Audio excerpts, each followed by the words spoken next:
Muchas gracias por la invitación.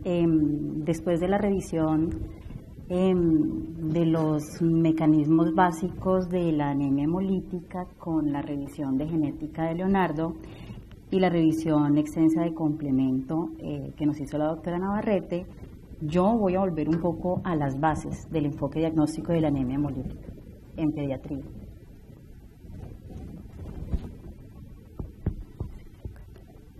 Bien, para empezar, el público, pues todos somos hematólogos, yo voy a recordarles en el proceso de la hematopoiesis que finalmente su objetivo principal es de una célula madre totipotencial lograr formar elementos con funciones específicas. Y en el día de hoy nos vamos a concentrar en la línea roja. Entonces, de la célula madre, la cual es autorregulable, se diferencia la célula pluripotencial que con estímulo de interleuquinas 1, 4 y el factor estimulador de colonia de granulocitos, finalmente se va a diferenciar hacia el precursor eritroide y finalmente el resultado de su célula madura, el eritrocito. Por supuesto, hablando ya enfáticamente de la eritropoiesis, entonces a partir del proeritroblasto, cuyo siguiente célula en la división, el eritroblasto basófilo, donde empieza la formación de la hemoglobina, el eritroblasto policromatófilo, eritroblasto ortrocromático, donde aquí ya es la máxima concentración de hemoglobina y su formación, posteriormente el reticulocito para finalizar en el eritrocito. ¿Y esto por qué es importante? Porque la hemólisis es una consecuencia de defectos propios del glóbulo rojo o de alteraciones extrínsecas del glóbulo rojo. La consecuencia de esa hemólisis es un aumento de la eritropoiesis y la consecuencia de esto es que hay un acortamiento de la vida media del glóbulo rojo. Ese acortamiento de la vida media del glóbulo rojo es posible medirlo por isótopos radioactivos en la membrana del glóbulo rojo, pero para hacer la aproximación diagnóstica de la anemia hemolítica y hacerlo más práctico, no utilizamos esas técnicas, sino laboratorios de medición indirecta que ya han sido mencionados en las otras conferencias. Entonces, en el proceso diagnóstico de la anemia hemolítica hay tres preguntas muy importantes. La primera es si la anemia es realmente hemolítica.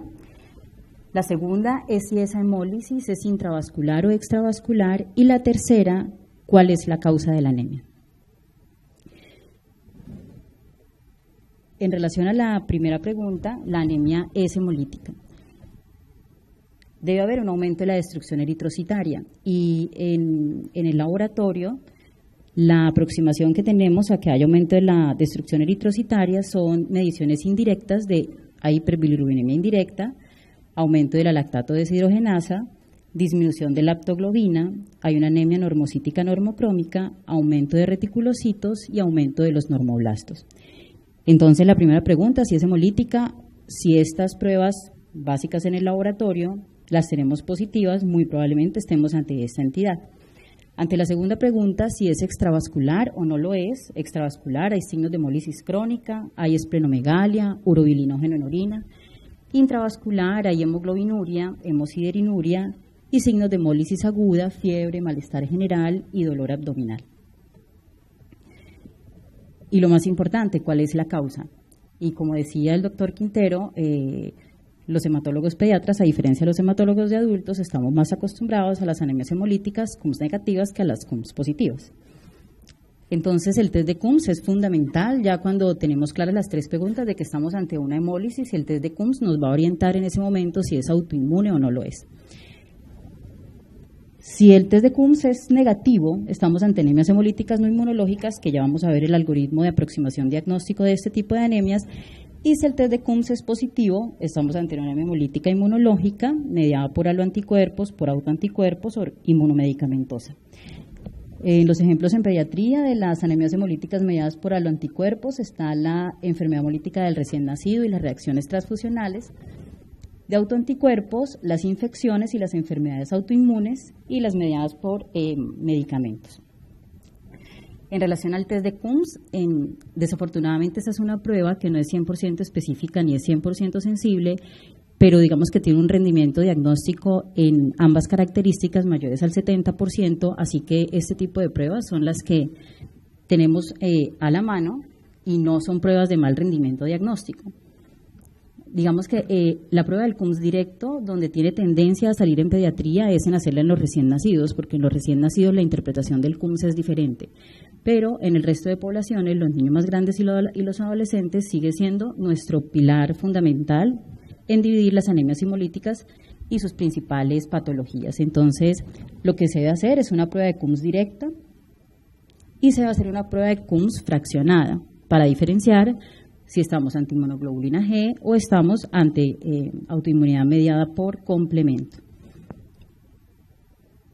Esta es el tipo de anemia hemolítica menos frecuente en pediatría y en esta cohorte, pues son pocos niños porque esta realmente es una enfermedad que no es frecuente.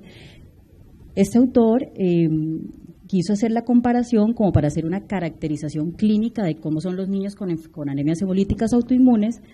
Y vemos que la edad de presentación, 7.5, 11.5, si dividimos la cohorte en idiopáticas y secundarias, la duración en meses de la palidez, 3 y 6 meses, hemoglobina 5 y 4.5, la hemoglobina, los gramos por decilitro de hemoglobina en la presentación de la enfermedad, la duración de la ictericia, 4 y 1 mes, aumento del tamaño del hígado, aumento del tamaño del vaso, conteo de reticulocitos, síntomas, tiempo entre los síntomas y entre que el paciente consulta y el tiempo de respuesta al tratamiento. De manera general, las anemias hemolíticas autoinmunes en los niños, digamos que no hay diferencias en edad, es una enfermedad aguda que francamente incapacita al niño y tiene un periodo corto de respuesta al tratamiento. En relación a la etiología de la anemia hemolítica autoinmune en los niños, la principal causa son las enfermedades autoinmunes, el síndrome de Evans, el lupus eritematoso sistémico y la artritis reumatoidea juvenil, otras infecciones, citomegalovirus, rubeola y otras enfermedades. La más frecuente en pediatría son las anemias hemolíticas cuyo CUMS es negativo.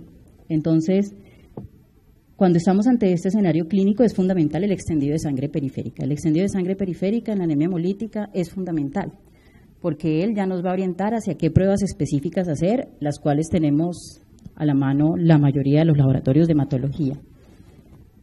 Si ese extendido de sangre periférica es normal, debemos pensar en daño hepático, hiperesplenismo, hemoglobinuria paroxística nocturna, y si ese extendido de sangre periférica es patológico, es básica la historia familiar, porque se nos va acortando todavía más esa cantidad de posibilidades diagnósticas que tienen las anemias hemolíticas no autoinmunes.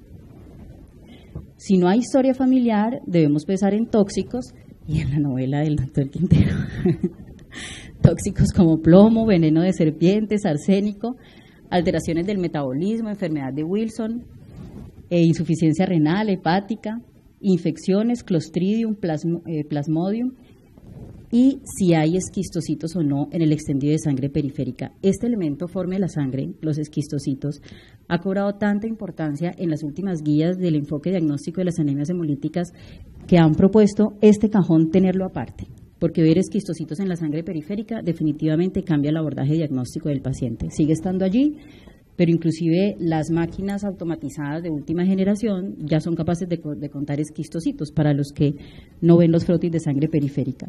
Y básicamente la presencia de esquistocitos indica la gran mayoría de las veces que hay una hemólisis mecánica, valvulopatías y microangiopatías, y definitivamente el abordaje diagnóstico en estos dos escenarios es diferente. Si hay historia familiar de anemia hemolítica, debemos pensar en las congénitas, hemoglobinopatías, enzimopatías y membranopatías. Entonces, el avance diagnóstico en las anemias hemolíticas es regresar a lo básico, y lo básico es el extendido de sangre periférica. El extendido de sangre periférica es todavía un examen estándar de oro en las anemias hemolíticas y su enfoque diagnóstico. Es un examen que es operador dependiente desde que se extiende la lámina hasta que se interpreta. En este diagrama vemos pues cómo es el extendido, cómo se debe hacer un extendido de sangre periférica, un extendido que no queda adecuadamente bien realizado y un extendido que está adecuadamente bien, que está bien realizado. Y el extendido de sangre periférica pues nos da la información de cómo vamos a abordar el diagnóstico de estos pacientes. Entonces, Los eritrocitos, cuando se ven con este efecto como de mordida, o las células blister, son células que se ven frecuentemente en las anemias hemolíticas por glucosa 6-fosfato deshidrogenasa. Por supuesto, se ven en otras patologías, pero recordar que estas células se ven en ese tipo de anemias hemolíticas nos va a reducir las posibilidades diagnósticas y seguramente vamos a pedir lo que el niño necesita.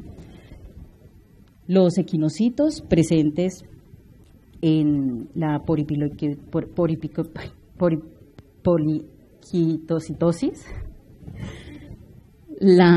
los esquistocitos, que ya les decía que en los algoritmos nuevos de abordaje diagnóstico se pretenden dejar por fuera porque la etiología de esas enfermedades es diferente, los eliptocitos y las células diana, que las vemos en las anemias hemolíticas como la talasemia.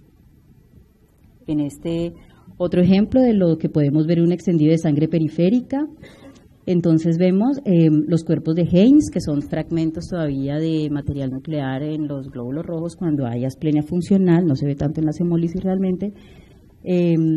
Los cuerpos de Cabot, que tampoco se ven en las hemólisis realmente, más en la asplenia funcional, la hipocromía y policromatofilia, y los eliptocitos en las eliptocitosis. Entonces, si vemos en la actualización del abordaje diagnóstico de la anemia hemolítica, realmente lo principal es regresar a la prueba que más nos orienta en el diagnóstico de esta condición clínica, que es el frotis de sangre periférica. Pero, por supuesto, hay algunas que no son tan fáciles, o hay, como es un examen operador dependiente, y depende de las tinciones y de la experiencia que tenga el que lo está leyendo, las células que más causan problemas en el extendido de sangre periférica tienen ayudas en los contadores de células modernos. Entonces, por ejemplo, en los eritrocitos, ya la mayoría de las máquinas de última generación cuentan los normoblastos, entonces ya no hay que hacer la corrección de los leucocitos, que es una situación común en los recién nacidos, ahí mismo hacen la corrección de leucocitos por normoblastos. Los esquistocitos, hay algunas máquinas, esas y no todas, que ya los hacen la cuantificación. El problema que tienen las máquinas de última generación que cuantifican esquistocitos es que es una herramienta que no está estandarizada, entonces no tiene rangos de normalidad. Entonces tenerlos, pero ¿en qué cantidad? ¿Es anormal o qué es normal?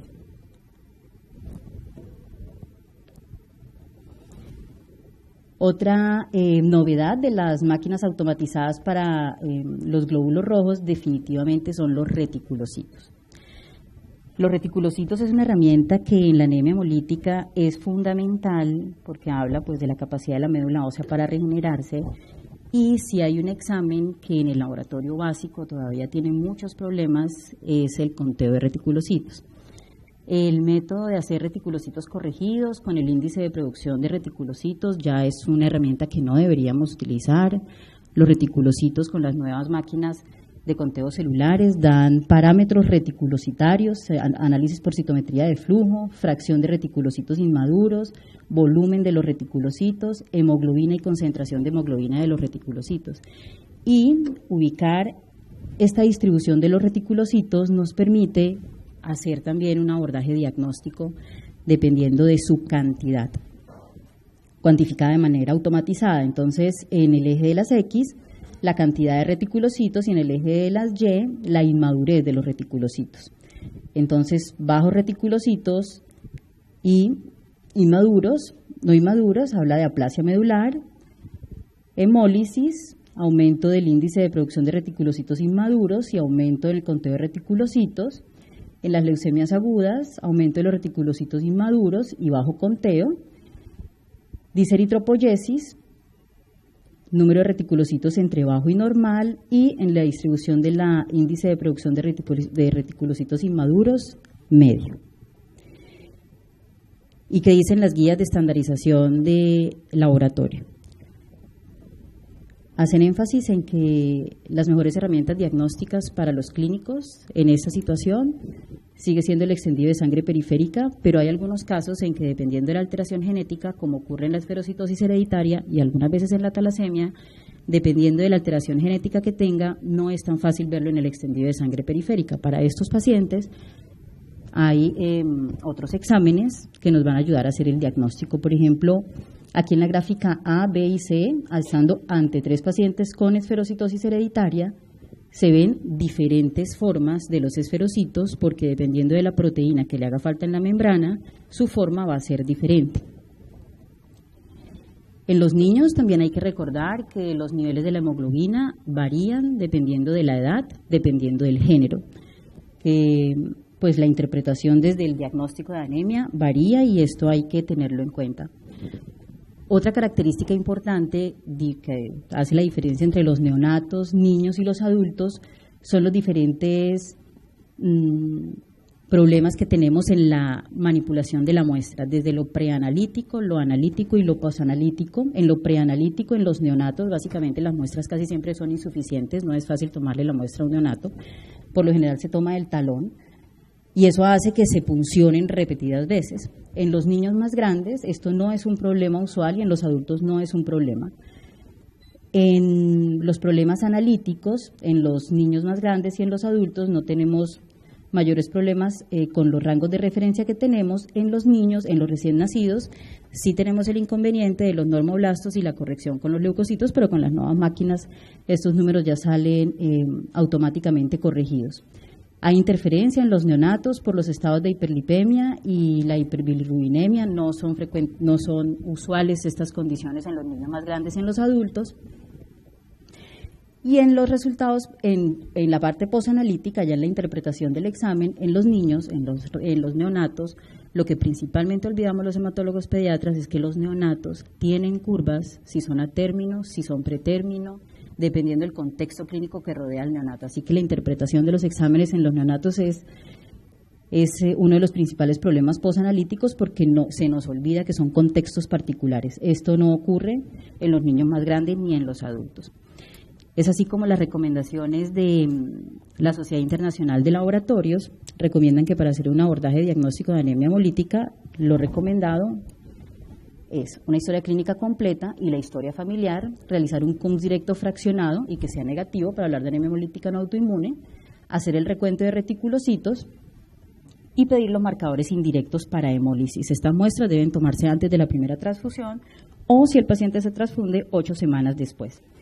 En esferocitosis hereditaria, como le decía el doctor Quintero, hay algunas cuya curva de fragilidad osmótica es negativa, pero es que la curva de fragilidad osmótica no es 100% sensible y específica, pero tiene un buen rendimiento operativo. La citometría de flujo es una herramienta nueva en esferocitosis hereditaria y tiene una muy buena sensibilidad y especificidad, pero la mayoría de los pacientes con una curva de fragilidad osmótica bien hecha son detectados.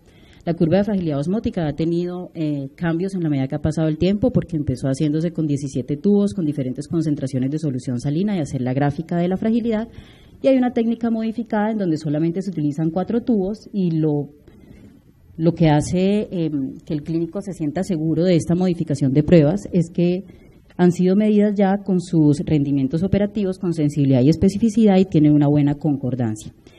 Y para aquellos pacientes que definitivamente haciendo el abordaje desde el frotis de sangre periférica, la historia familiar, no tenemos diagnóstico, existen análisis de DNA de última generación con secuenciamiento de los genes que causan las anemias hemolíticas. Entonces este es un kit que se ofrece para la pesquisa de las anemias hemolíticas, pero las anemias hemolíticas cuyo contexto clínico y examen del frotis de sangre periférica no nos ha ubicado en un diagnóstico. El mismo artículo, dentro de las conclusiones, lo deja claro.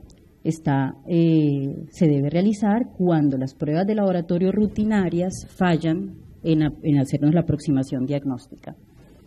Esa es otra publicación en el New England Journal of Medicine del 2015, en donde se invita a volver a las bases en el diagnóstico del extendido de sangre periférica y que así estemos en la era de molecular, este examen no es reemplazado por ninguna de estas pruebas. Y para finalizar y concluir, entonces el abordaje diagnóstico de la anemia hemolítica tiene su base fundamental en la historia clínica de antecedentes familiares, revisión del frotis de sangre periférica, conteo de reticulocitos, conteo absoluto de reticulocitos automatizado y sus parámetros, realizar la prueba de CUMS directa fraccionada. Con esto ya tenemos las impresiones diagnósticas más probables de ese paciente, pedir las pruebas específicas para cada caso, curva de fragilidad osmótica, electroforesis de hemoglobina, nos vamos por la enfermedad que parezca tener el niño, y las pruebas moleculares quedan solo para hacer el diagnóstico en algunos casos en donde no se llega al abordaje diagnóstico con las básicas. Gracias.